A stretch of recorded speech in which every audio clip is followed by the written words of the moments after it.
Hello guys, this episode sponsored by WTF Cafe, What the Freeze, Sabjiwala Production House.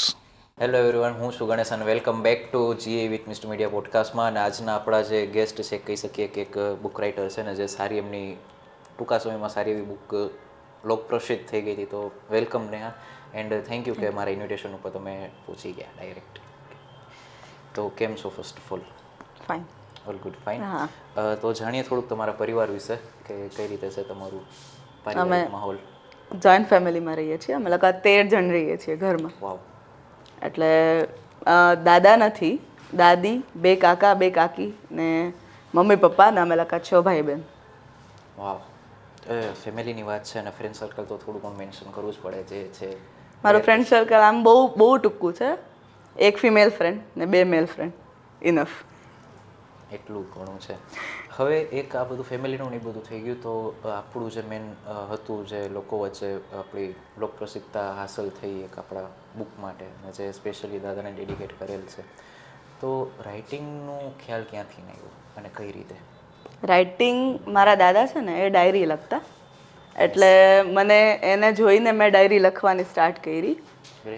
જ્યારે હું 9 વર્ષની હતી ત્યારથી મેં ડાયરી લખવાની શરૂ કરી. અને 10 વર્ષની થઈ ત્યારે મારા દાદાની ડેથ થઈ ગઈ.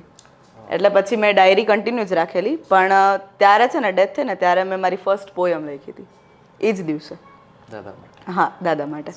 તમારા અવાજમાં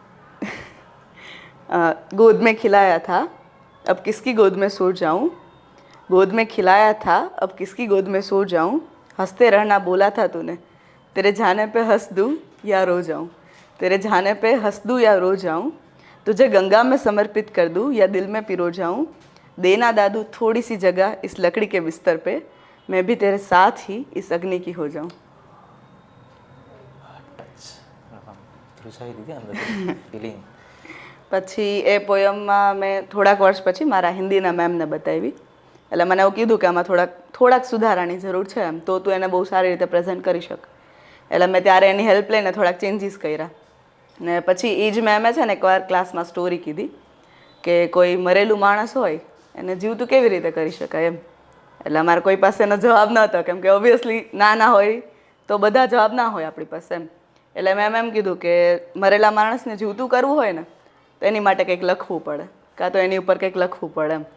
એટલે મેં 9th સ્ટાન્ડર્ડમાં મેં છે ને મારી બુકનું ટાઇટલ વિચાર્યું કે હું ફર્સ્ટ બુક લોન્ચ કરીશ ને એ મારા દાદા ઉપર કરીશ.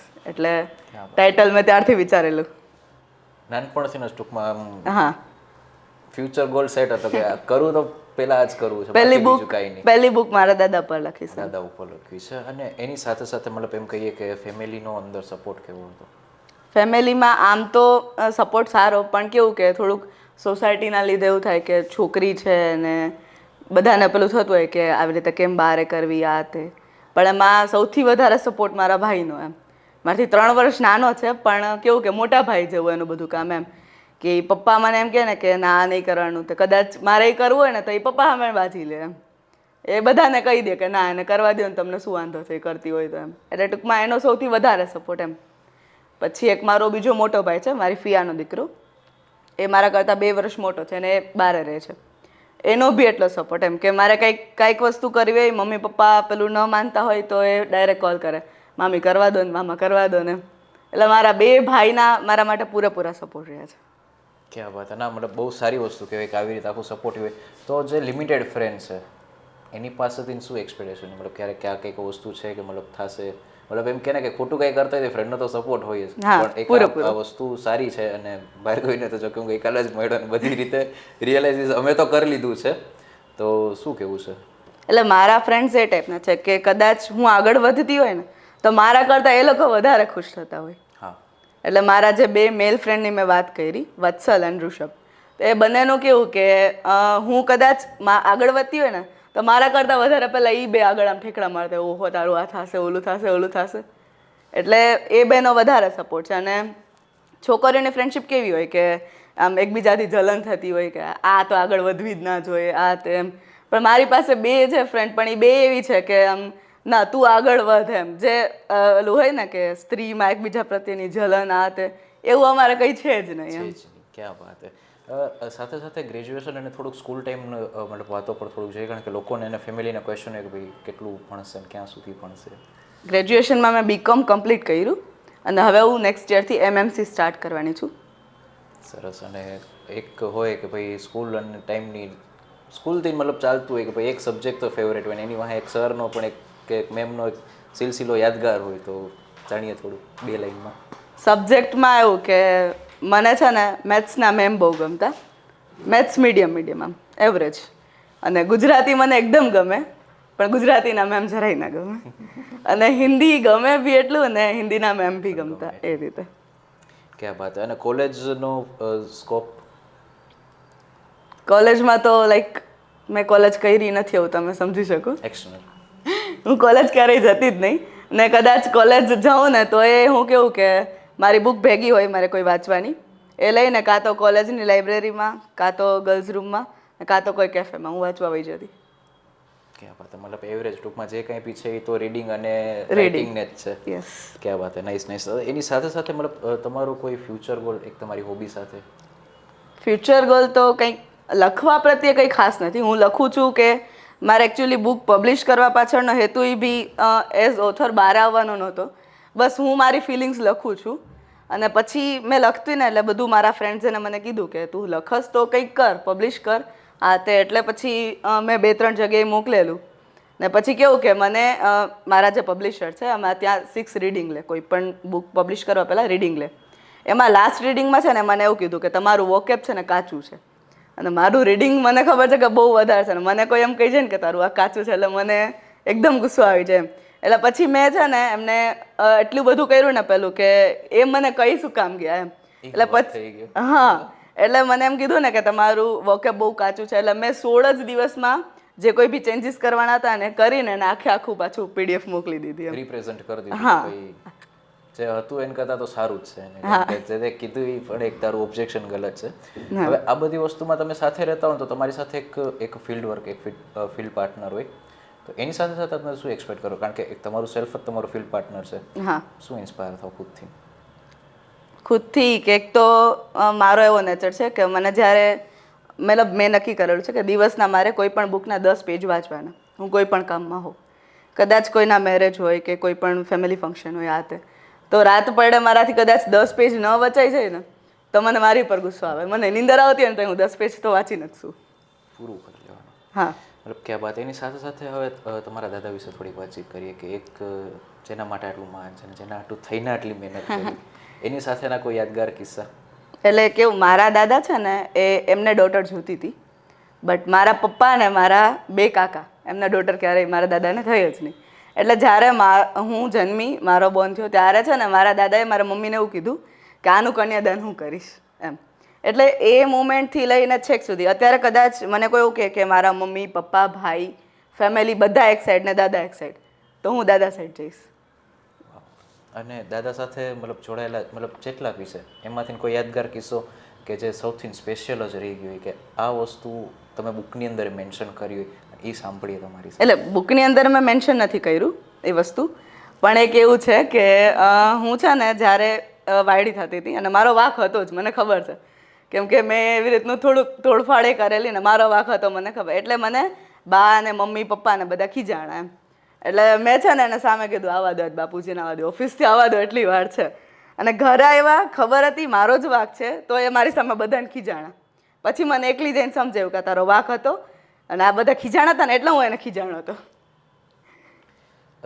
દાદા વિશે તમે જે બુકની અંદર એક પોએટ્રી તમે મેન્શન કરી હોય અને જે હાર્ટ ટચ હોય, એક તો તમારી સાંભળી એ યાદગાર હતી, પણ આમાં તમે મેન્શન કરી હોય અને એ સૌથી સ્પેશિયલ લાઈન એવી કે આખી બુકની અંદર તમને ગમતી હોય કે આ એક લાઈન ઉપર જ આખો આનો એમ કે જીવ છે, એ એક સાંભળી? મારી દરેક જીદનું એક જ સરનામું, મારા દાદા. ક્યાં વાત હે. નાઇસ. આપણે આ બધી વાતો ચીતો તો આ બધી થતી રહેશે, પણ હવે સ્કૂલ અને ફ્રેન્ડ સર્કલની બધી વાતો આવતી હતી તો થોડી ઘણી તો મજા મસ્તી કરી જ હોય, તો એના વિશે આપણે થોડુંક જાણીએ અને ચર્ચા કરીએ. થોડુંક ગેમ તરફ આપણે થોડુંક કન્વર્ટ થાય, કારણ કે ઇમોશનલ ને થોડીક સિરિયસ વાતો વચ્ચે થોડુંક માઇન્ડ ફ્રેશ કરવું જરૂરી છે, નકર પછી થોડુંક ઇમોશન્સ બહાર નીકળી જાય થઈને. કોઈ વાંધો નહીં, આપણે છે ને તમારી સાથે એક ગેમ સેક્શન આપણે રાખીએ. યસ અથવા નોનો તમારો આન્સર હશે. જો તમારી સાથે એવું કંઈ બન્યું હોય અથવા તમે કોઈ સાથે એવું કંઈ હાથે કરીને બનાવ્યું હોય, તમારો આન્સર યસ અથવા નોમાં જાય. રાઈટ. સ્કૂલ ટાઈમની વાત, તમને પહેલેથી જ વાંચવાનો શોખ હતો, તો ક્યારે એવું થયું હોય કે તમારે બુક વાંચવાની ઈચ્છા ઘણી હોય, લેક્ચરની અંદર તમને કંટાળો આવતો હોય, મેમને કંઈક બહાનું મારીને બહાર નીકળી ગયો હોય અને વાંચવા ભાગી ગયા હોય? બહુ બધી વાર. એકચ્યુઅલી મારા જે લાઇબ્રેરિયન છે ને મારા ફૂલ સપોર્ટમાં હતા. અમારે એક જાની સર કરીને હતા ઝેવિયર્સમાં. એટલે કેવું કે હું ખાલી એવું કહી દઉં ને કે મારે વાંચવું છે, એટલે એ કોઈ પણ નો લેક્ચર ચાલતો હોય એ ક્લાસમાં આવીને એમ કહી દે મારે નેહાનું કામ છે ને મોકલો. એટલે હું લાઇબ્રેરીમાં જઈને હું મારું વાંચું ને સર એનું સિગ્નલ સીધે સર એનું કામ કરે. સ્કૂલની અંદર આપણે એમ કહીએ કે રિસેસ પહેલાં બેક બેન્ચરની લાઈફ રહી, એન્જોય તો કર્યું જ. બહુ બધું. ડબરા ખુલ્લા જ ચાલુ પીરિયડની અંદર? વીકમાં ઓલમોસ્ટ 2 થી 3 વાર. અને સાથે સાથે મતલબ ફ્રેન્ડનું નામ હું નહીં પૂછું, પણ એને ખબર ના હોય, એના બેગમાંથી એનો ડબરો ખુલીને સાફ થઈને પાછું પેક કરીને મૂકી દીધું હોય. યસ. પણ એવું ટ્યુશનમાં મેં બહુ કરેલું છે. અમે લોકો રાધિકામાં આમ કહીએ ને કે સૌથી વધારે લિબરલ ક્લાસ હોય જામનગરનું, તો મારા મતે રાધિકા મારું બીજું ઘર છે એમ હું કહું તો એમાં કંઈ ખોટું નથી એમ. હા, એટલે રાધિકામાં તો કેવું કે મેં સરનો ડબ્બોય ખાધેલો છે. બાકી તો કઈ રહેવા જ નહીં, કેમ કે એ સર છે ને મારા આમ બેસ્ટ ફ્રેન્ડ ટાઈપ છે, કે સર જેવું ક્યારેય લાગે જ નહીં. ભરતેશ શાહ નામ સાંભળેલું છે હા, બધાએ.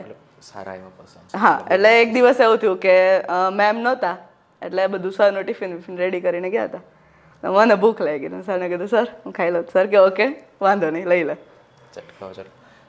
રસોઈ રિલેટેડ થોડીક વાતો જીતું કરીએ કે ઘરની અંદર ઘણી ફેરે ઘણી વસ્તુ બનાવવા કરવાની થતી હોય, મીઠું વધારે પડી ગયું હોય ને બાના કાઢે ના ના બરાબર છે, તમને ખારું લાગે છે, એવું બાના કરવાનો ટાઈમ જ ન મળે, પહેલા જ મારો વારો નીકળી ગયો હોય એટલે બનાવે એવા બન્યા છે. હા, ઘણી ફેરે મીન્સ કે ઘરની અંદર આપણે મેડ રાખેલી હોય અથવા મમ્મી કે કોઈ પોતા કરીને ગયા હોય, ના પાડી કે પગલાં નહીં કરવાના, પણ એ વસ્તુ મારી હારે વધારે થાય. હું ના પાડું કે પગલાં નહીં કરતા, બધા પગલાં કરવા આવે, બધા પોતપોતાની રીતે એક ફેરે કરી જ જાય. મારો ભાઈ તો ચાઈ ન કરે એમ કે બીજી વાર મારે સરખું થઈ જાય. કોઈ વાત નહીં. હવે થોડુંક આની સાથે સાથે ફ્રેન્ડ અને સ્કૂલની વાતો છે, તો થોડુંક જઈએ ચેલેન્જ તરફ. જોઈ લઈએ તમે શું શું મસ્તી કરી છે તમારા નિસ્વાર્થ ભાવે. તો ટ્રુથ એન્ડ ડેરની આપણે થોડીક વાત કરીએ. ઓકે, તો ફર્સ્ટ ઓફ ઓલ ટ્રુથ કે ડેર? ટ્રુથ. સાચું બોલવું છે. કોલેજેથી બંક મારીને કેફે પણ તમે બુક વાંચવાનો તમને શોખ છે એટલે તમે ગયા હો અને કોઈ ફ્રેન્ડનો ફોન આવે કે ક્યાં છે, ખોટું બોલું છું કે હું તો કોલેજમાં છું ને પછી ફોન કરું ને, હા ટાળી દીધું હોય? હા, હું કોલેજનું ના કહેતી, એમ કીધી ઘરે છું મમ્મી સામે છે પછી ફોન કરું. આવો નિસ્વાર્થ જવાબ ગમે ત્યારે. હા, મને વાંચવામાં ડિસ્ટર્બન્સ ન મળે. આપણે મતલબ આ બધી વાતચીત કરતા હતા કે ભાઈ એક સંબંધ એવો ભાઈ બહેનનો કે જે ટોમ એન્ડ જેરી જે હોય, ગમે ત્યારે લપ થવાના ચાન્સ હોય 100%. પૂરેપૂરા.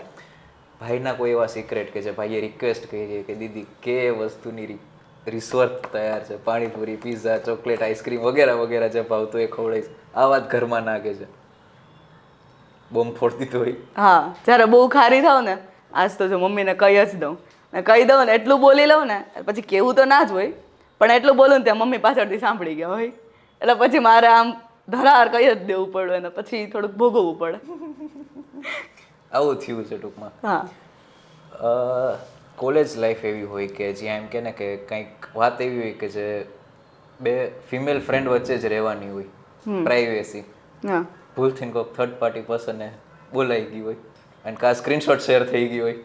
હા, બહુ વાર મારા ભાઈને જ મારા ભાઈને કહું છો એક એવો કિસ્સો, એટલે કોઈ મારી ફ્રેન્ડ છે, નામ નહીં બોલું એનું, સમજી જાય, એટલે એ મને એણે એના બોયફ્રેન્ડ હારે ફોટો મોકલ્યો કે જો કોઈને કહેતી નહીં, અમારા બેનું રિલેશન સ્ટાર્ટ થઈ ગયું છે. એટલે મેં ઈને એ જ મિનિટ એ ફોટો મારા ભાઈને મોકલ્યો, જો આનું ચાલુ થઈ ગયું. ભાઈ આવું સાવ નિસ્વાર્થ. મારા ભાઈથી કાંઈ ન છુપાવું એટલે કહી દઉં એને એમ. ના ના, સારું છે. એટલે હજી એક લાસ્ટ ઓપ્શન, ટ્રુથ કે ડેર? ટ્રુથ. સાચું બોલવું છે. હા, મને ડેરના બહુ ખરાબ અનુભવ છે. ના ના, હું કઈ કહેવા નહીં આપું. આપણો એક favourite person as a friend yeah family member તમારી રીતે તમે નક્કી કરી લ્યો એક એવી સિચ્યુએશન થઈ હોય કે આને ક્વિટ નહોતું કરવું ને ક્વિટ થઈ ગયું કે યાર અત્યારે વાત થાય એમ નથી હું તને પછી મળું છું અને કાં મળવાનું હોય કે કંઈક કામ હોય ને ઘાઈમાં સ્કીપ કરી દીધું હોય અને એને એ વસ્તુનું ખોટું લાગ્યું હોય. હા, ઘણી વાર થતું હોય એવું. એટલે સૌથી વધારે મારા ભાઈ જે મેં કીધું ને મારા ફિયાના દીકરા હારે. એનો મને કોલ આવ્યો હોય એટલે હું કહું તને અડધી કલાકમાં કરું પછી ભૂલાઈ જાય. જ્યારે ઘણી વાર એવું બને કે એને બહુ એકદમ આમ ઇમરજન્સી કામ હોય પણ તોય મારાથી કોલ કરવાનો રહી ગયો એમ એટલે પછી 2-3 દિવસ સંભળાવે ભાઈ માટે તો ટાઈમ જ નથી ને લોકો ભૂલી જાય ને કમ બધી આ બધી વસ્તુ ચાલુ થઈ જાય. પણ સાથે સાથે નાનપણની અંદર આપણે બધી પોએટ્રી ને કવિતાઓ ને બધું આપણે રમતા હોય ડમસેરાસ ને આપણે અંતાક્ષરીઓ ચિઠ્ઠી કે છે રાજા ચોર ને આ બધું રમતા હોય એવું તો આપણે કંઈક અટપટું નથી કરતા પણ એક છે વોઇસ ચેન્જિંગ એક ગેમ રમીએ અને એની અંદર એક ટાસ્ક આપું છું થાય તો નકર ઓલું કંઈ જરૂરી નથી. એક ટંગ ટ્વિસ્ટર એક આપીશ જેનો તમારે છે ને વોઇસ ચેન્જ કરીને 2 ફેરે બોલવાનું છે સ્પીડમાં. રાઈટ. પિત્તલ કે પતીલે મેં પપીતા પીલા પીલા. વોઇસ ચેન્જ કરીને 2 ફેરે. પિત્તલ કે પતીલે મેં પપીતા પીલા પીલા. પિત્તલ કે પતીલે મેં પપીતા પીલા પીલા. ફાઇન. 2 ફેરે વોઇસ ચેન્જ. બહુ અઘરું કામ દઈ દીધું છે. નહીં થાય એમ ના હાલે યાર. નહીં થાય સિરિયસલી મારો અવાજ એમાંથી આમ કે ને પેલું કંટ્રોલ થતો. હા એમ રિયલ વોઇસમાં 2 ફેરે સ્પીડમાં. પિત્તલ કે પતીલે મેં પપીતા પીલા પીલા. પિત્તલ કે પતીલે મેં પપીતા પીલા પીલા. કઈ વાંધો નહીં. હજી એક ગુજરાતી આપી હિન્દીનું થોડુંક અટપટું હતું તો કાકાએ કાકીને કાચના કબાટમાંથી કાચી કેરી કાઢી કચુંબર કરવા કહ્યું. મારા કાકા કાકી સાંભળશો. હા તો આપણે કચુંબર જ કરાવવું છે આપણે બાકી કઈ હેરાન નથી કરવા. રિસ્પેક્ટ દિલથી. કાકાએ કાકીને કાચના કબાટમાંથી કાચી કેરી કાઢી કચુંબર કરવા કહ્યું. તમારે બોલો જ મારી પાસે પૂરું ના કરાવો પ્લીઝ. મને યાદ ન રહ્યું. જોઈ બોલી શકો છો. હા પ્લીઝ. કાકાએ કાકીને કાચના કબાટમાંથી કાચી કેરી કાઢીને કચુંબર કરવાનું કહ્યું. હવે આ વાંચતા વાંચતા અવાજ ચેન્જ કરવાનો છે. કોઈ પણ એક ટર્ન મળે કા મોઢે ને કા જોઈ છે તો હવે જોઈ જોઈને બોલું તો વોઇસ ચેન્જ. આવું પહેલા કહેવાની જરૂર હતી. હા જોઈને ન બોલે. ના ના પછી બધું હવે યાર સાચું કહી દી તો મજા ના આવે ને ગેમની. કાકાએ કાકીને કાચના કબાટમાંથી કાચી કેરી કાઢીને કચુંબર કરવાનું કહ્યું. બસ આનાથી વધારે હું નહીં કરી શકું. બહુ અઘરું છે. આ બધી ગેમને આ બધું તો ચાલતું રહેશે. હવે સાથે સાથે એક વસ્તુ કે ભાઈ ફ્યુચર શું ડિસાઈડ કર્યું છે, શું કરું છે આગળ જતા, હોબીને ફોલો કરું છું કે કોઈ ડ્રીમ ગોલ? એકચ્યુઅલી મારે આરજે બનવું છે પણ છે ને મારો રાઇટિંગનો શોખ એટલો બધો છે ને કે મારે છે ને મને કોઈ એવું કહે ને સ્ક્રિપ્ટેડ વસ્તુ આપે ને કે તારે આની એડ કરવાની છે કે તારે આની સ્ક્રિપ્ટ બનાવવાની છે એટલે મને એ ન ગમે. મને જે મારા માઇન્ડમાં આવતું હોય કે જે મને લખવું હોય ને જે મારી ફિલિંગ્સ હોય ને એ જ મને બોલવી કે કેવી ગમે એમ. ક્રિએટિવિટી ટૂંકમાં યુનિક જ કરું છે. આરજેનું ને એનું કરું છે તો પ્રેન્કનો વિચાર તો મગજની અંદર હોય નહીં. મારે પ્રેન્ક નથી કરવો. મારે જસ્ટ કહેવાય ને ઇમોશનલ શોઝ લેવા છે ઓર લવ શોઝ લેવા છે. બસ 2 જ ઓપ્શન. લવની વાત આવે તો બધાનો એક ક્વેશ્ચન હોય જેનાથી બધાય હાથ જોડતા હોય. લગન હાથ જોડાઈ ગયા ભાઈ, ક્વેશ્ચન જ પતી ગયો. આ બધી વસ્તુ એક ફિમેલ તરીકે તમને કેટલા પ્રોબ્લેમ ફેસ કરવા પડે? કારણ કે ફેમિલી પછી જે છે માર્કેટ અને આ બધી વસ્તુ જે છે કે પબ્લિક અને ફેમિલી વચ્ચેનું ડિસ્ટર્બન્સ જે આ લોકો ક્રિએટ કરતા હોય, એઝ અ ફિમેલ કેટલો પ્રોબ્લેમ ફેસ કરવો પડે અને સાથે સાથે પ્રોફેશન ફોલો કરવામાં? મારે તો ફેસ કરવો જ પડે, ના નહીં, પણ મારા કરતાં વધારે મમ્મીને ને પપ્પાને કરવો પડે એમ કે જ્યારે પણ કોઈ ફંક્શન હોય, કોઈ મળે આ તે, એટલે બધા એક જ એવું કે પેલું હું ક્યાંય બહાર જતી હોય જેમ કે આજે એવી શૂટમાં આ તે તો કે તારી છોકરીને તો એકલી મોકલસ ને આમ ન કરાય ને તેમ ન કરાય ને છોકરી બગડી જશે ને ભોગવવું પડશે ને એટલે મમ્મી પપ્પાને મારા કરતાં વધારે ફેસ કરવું પડે એમ. ખોટી રીતે હેરાન કરે, કાન ભરીને ટૂંકમાં બગાડવાનું કામ. હા બસ. એક આ બધી એક ફિલ્ડ હોય કે ભાઈ એક રાઇટિંગનો એનો શોખ છે કે એક આરજેનો છે, તો ફ્યુચર ડ્રીમ એવું ખરું કે ચલો આરજેનું તો ઠીક છે કે ભાઈ ઠીક પણ રાઇટિંગમાં કોઈ એવો ઇન્સ્પાયર ગોલ ખરો કે ભાઈ હું લખું અને સામે માણસ પ્રેઝન્ટ કરે કે પરફોર્મ કરે? એકચ્યુઅલી મારે એવું કંઈ નહીં પેલું, પણ મને લખવામાં કેવું છે કે મારે છે ને હું લખું અને કાજલ ઓઝા વાંચે. ક્યાં બાત. કેમ કે મને છે ને એકદમ પેલું જેમ કે હમણાં લાસ્ટ યર જ મારે એમની યારે મળ્યું એમને હું નાઇસ. એ જ્યારે જામનગર આવેલા ત્યારે. એટલે મેં એમને એવું કીધું કે મેં છે ને તમારામાંથી લખતા શીખું છે એમ, કે તમને વાંચીને હું લખતા શીખી છું એમ. એટલે ત્યારે છે ને અમે લોકો 2 મિનિટ વાત કરી ને એને મારા ખભા ઉપર હાથ મૂકીને 2 મિનિટ કન્ટિન્યુ વાત કરી એમ. નાઇસ. એટલે બસ આમ બુસ્ટર મળી ગયું ત્યારે. Proud moment. હા. બુક લોન્ચ થઈ અને આ બધી વસ્તુ થઈ, મીડિયા ઇન્ટરવ્યૂ છે કે એ કંઈ બી છે, લોકો વચ્ચે ને તમારા ફ્રેન્ડ્સ વચ્ચે તમારે કનેક્ટિવિટી થઈ કે એક ફેમિલી વચ્ચે કનેક્ટિવિટી થઈ, લોકો સેલ્ફી કે ઓટોગ્રાફ માંગે રેન્ડમલી, કેવું પ્રાઉડ મુમેન્ટ આવે? એટલે લોકો માગે એ વસ્તુમાં આવે ના નહીં, બધાને આવે, પણ વધારે સૌથી વધારે ત્યારે આવે જ્યારે તમારી સામે તમારા મમ્મી પપ્પા ભાઈ ફ્રેન્ડ્સ હોય અને બધા એમ કે તારો ઓટોગ્રાફ આપ. એ થોડુંક વધારે પેલું. પ્રાઉડ મુમેન્ટ હા. છે. એક લાઈફની અંદર એક પાર્ટ એવો હોય કે તમને અચીવમેન્ટ મળવાતું થઈને તમારે કોઈ સામે તમને ટર્મ્સ એન્ડ કન્ડિશન એવી ક્રિએટ કરી દે, મેન્ટલી ફિઝિકલી કે ફાઇનાન્શિયલી, તમે એ વસ્તુ ડીટ કરીને તમે આગળ વધો. એઝ અ ફિમેલ એવો કોઈ એક્સિડન્ટ ખરો લાઈફની અંદરનો કે યાર આ વસ્તુ નહીં થઈ, આ ઓફર ખોટી આવી ગઈ? ઓફર સોરી સમજાણું નહીં, ઓફર વાળું એટલે મીન્સ કે તમે પૈસા આપીને આગળ વધો, પૈસા આપીને બુક નોમિનેટ કરો કે પૈસા આપીને બુક લોન્ચ કરાવો, હા આવું કંઈ થયું ખરું? નહીં હજુ સુધી તો નહીં. એવું કંઈ નથી. એક વખત પબ્લિશર જોડે થોડીક સ્ટાર્ટિંગમાં પેલું થયું કે મને એમણે કીધું કે ઓથર નામ કે ISBN નંબર હોય એ લેવા માટે તમારું શું પેલું આપું એમ. એટલે મેં એમને કીધું કે નેહા અનિતા બિપિન કટેશિયા. એટલે એણે મને એવું કીધું કે કેમ આવી રીતે આટલું લાંબુ થોડી ને એમ, નેહા કટેશિયા રાખો, નેહા બિપિન કટેશિયા રાખો, ઇટ્સ ઓકે એમ. એટલે મેં કીધું મમ્મીનું નામ તો રહેશે જ, તમારે કદાચ પબ્લિશ ન કરવી હોય તો હું બીજા પબ્લિશર ગોતી લઉં, પણ નામ તો આ રહેશે જ આખું એમ. ક્યાં વાત છે. હવે તમે એક રાઇટર રહ્યા અને એક પ્રોફેશન બેઝ ઉપર અત્યારે તમે જે કામ કરો છો, એક રીતે એમ કહીએ તો કે ખોટું નથી, લોકો તમારાથી ઇન્સ્પાયર થાય છે અને લોકો તમને જોઈને લખતા શીખે છે, તમે જેમ કાજલબેનથી શીખા. તો એક નાનો એક એવો મેસેજ તમારા ફ્રેન્ડ્સ માટે કે જે તમારાથી શીખે છે, અને સેકન્ડ થિંગ કે પબ્લિશ કરવા હાટું થઈને જે આખી પ્રોસેસ હોય, જે ઘણા રાઇટર્સને કે જે બુક જે લખતા હોય એને ખબર ન હોય, તો એ એક મેસેજ એક તમારા ફ્રેન્ડ્સ માટે ને એક ફેમિલી માટે એમ કહીએ કે ભાઈ આપણા પરિવારના છે. એટલે લખવું હોય તો કેવું કે કોઈનું વાંચીને કે ક્યાંય પણ આપણે જોયું હોય કે એને ડિસ્ક્રાઇબ કરવું એટલે જ લખવું એવું ના હોય. સાચું લખાણ એ જ કે જે તમારી અંદરથી આવતું હોય ને તમે લખતા હોય, ના કે કોઈને બતાવવા માટે લખતા હોય. એકચ્યુઅલી હું ડાયરી લખતી એ ઘણા વર્ષો સુધી છે ને મેં કોઈને કીધું જ નહોતું કે હું ડાયરી લખું છું, ઓર મેં બતાવી જ નહોતી.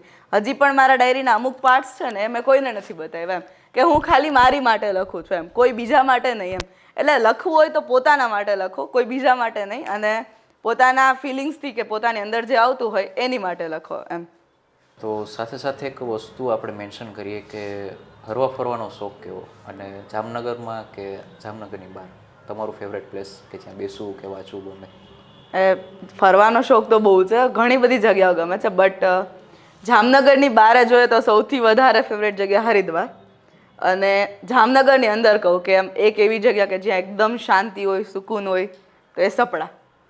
કેમ કે સપડા જેટલી બેસ્ટ પ્લેસ જામનગરમાં બીજી એક કોઈ નથી, એક કોઈ એટલે એક કોઈ નહીં. એમ કહી શકીએ કે જગ્યા તો ઘણી જોરદાર છે અને પાછું મારા આરાધ્ય એરિયા, એટલે કંઈ કહેવાપણું તો ઘટતું જ નથી. કંઈ ન ઘટે. સાથે સાથે હવે જે રીતે ખાતા પીતા દેખાવ છો તે પ્રમાણે ખાવાનો તો શોખ હોય જ. ફેવરેટ ફૂડ આઇટમ સિટીની? Garlic bread. ગાર્લિક બ્રેડ કેટલી ખવાઈ જાય મેક્સિમમ? કદાચ કોઈ ટાસ્ક આપે તો ખવાય બહુ વધારે નહીં, 4-5 બસ 4-5 પીસ જ, પણ ભાવે આમ બહુ. અનહદ. હા અનહદ. એના સિવાય ન ભાવતી વસ્તુ? કારેલા? જરાય નહીં. કારેલા ભાજી, તાંદળજો, મેથી, મૂળા કશું જ નહીં. કારણ? ન ભાવે. ના ના, એ ભાવતું એનું કારણ હોઈ શકે, ન ભાવવાનું કારણ ન હોઈ શકે. આની સાથે સાથે મતલબ એમ કહીએ કે ફ્રેન્ડ સર્કલમાં મતલબ એક થોડુંક આમ ટર્નિંગ સાથે આપણે લઈએ. ફ્રેન્ડ સર્કલમાં કંઈ ક્યારે એવા બહાના આપ્યા છે મતલબ જે લિમિટેડ ફ્રેન્ડ છે એને મતલબ સ્પેશિયલી એમની રિક્વાયર હતી કે આ પ્રશ્ન થવો જોઈએ? મારો પ્રશ્ન નથી, પ્રાઇવેટલી એમ કહું તો. હું સમજી ગઈ કોનો પ્રશ્ન છે. કે ફ્રેન્ડમાં ક્યારેય મતલબ આમ કીધું છે કે યાર ખરેખર મૂડ જ ન હોય અને મળવાનો વાત કરવાનો, મળાઈ ગયું હોય પૂરું દિન? એટલે મૂડ તો ના હોય એવું બને જ નહીં ક્યારેય, પણ કેવું હોય કે કોઈક વાર ગુસ્સામાં હોય અને આમ કંટાળો આવતો હોય ને ત્યારે તમે જેનું કહો છો હું સમજી ગઈ બહુ સારી રીતે, અને ત્યારે મને એમ કે હાલ આપણે સ્નેપ લઈએ અને ચાલ આપણે ભાઈ અમે સ્ટુડિયોમાં તો ગીત વાગતા હોય આખો દિવસ, અમે ઇન્ટર્નશીપ ભેગી કરેલી, તો એમ કે હાલ આપણે ડાન્સ કરીએ. મને ડાન્સથી બહુ નફરત છે, એને ડાન્સ બહુ ગમે છે, એટલે અમારા બેને એ વસ્તુમાં બહુ નોકચોક થાય. મને એમ કે તું ડાન્સ કર, હું ડાન્સ નહીં કરું. અમારા બેને એમાં ને એમાં અલગ થાય, અંદરથી આરજે બહાર આવે, બસ તમે મહેરબાની કરો, અવાજ ઓછો કરો, મારો શો ચાલુ છે.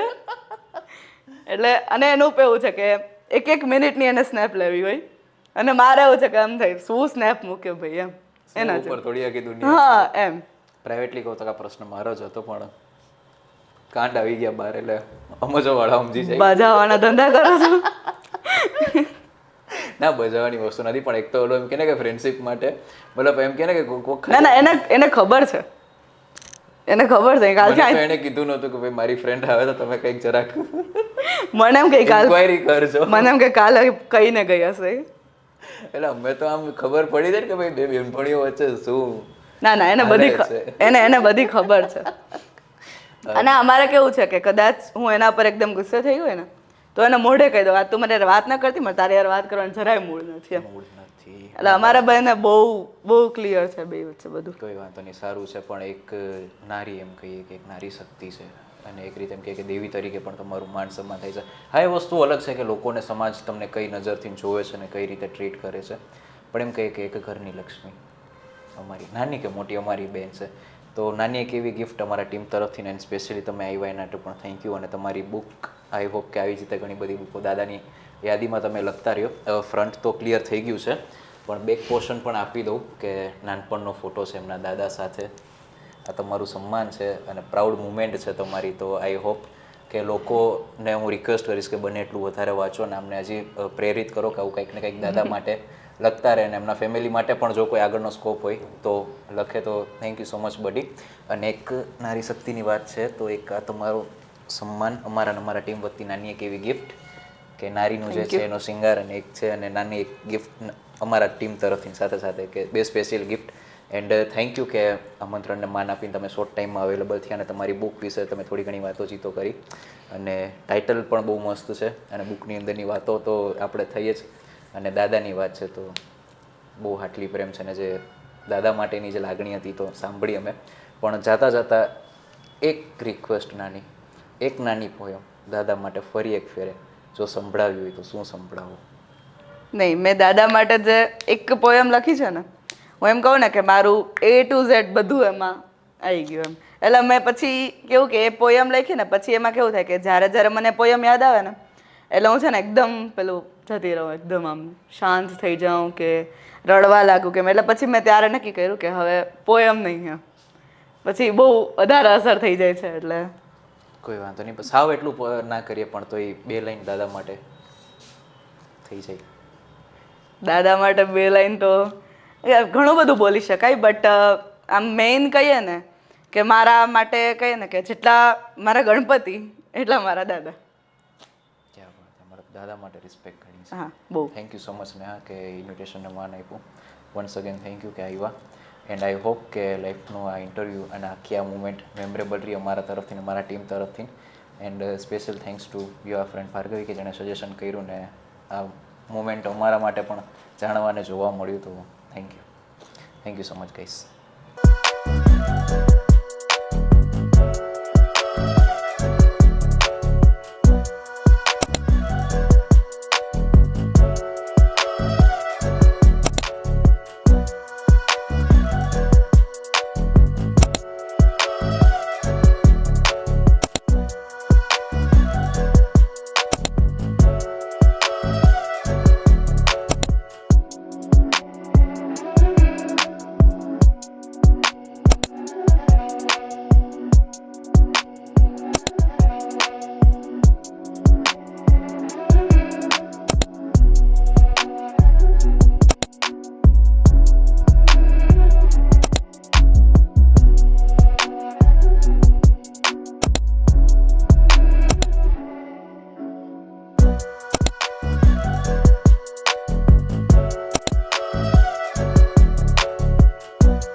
સબ્જીવાલા પ્રોડક્શન હાઉસ.